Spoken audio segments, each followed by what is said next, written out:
কবিতা জনতার মুখে, কবি রীনা পণ্ডিতের লেখা। দলাদলি নিয়ে মাতামাতি হাতাহাতি, এ না হলে নাকি হয় না আজকের রাজনীতি। তবে যে শুনি ওই দেশের উন্নয়ন করতে হবে, অগ্রগতি চাই, মানুষের জন্য কাজ করাটাই হলো দেশের জন্য প্রেম প্রীতি।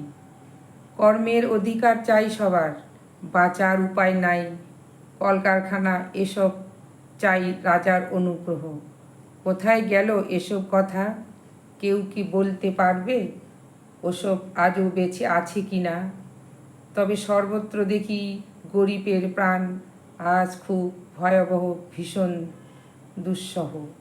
চুপি চুপি বলি এত সব কথা, পাছে কেউ আড়ি পেতে থাকে, জানাজানি হয়ে যায় সেই ভয়, নইলে আক্রোশের ঝড় বয়ে যাবে, টুটিটাও বুঝি কারা ছিঁড়ে খাবে। তবে আমি তুমি এটা জানি, এরা প্রতিদিন 2 বেলা ভাত চায়। নমস্কার।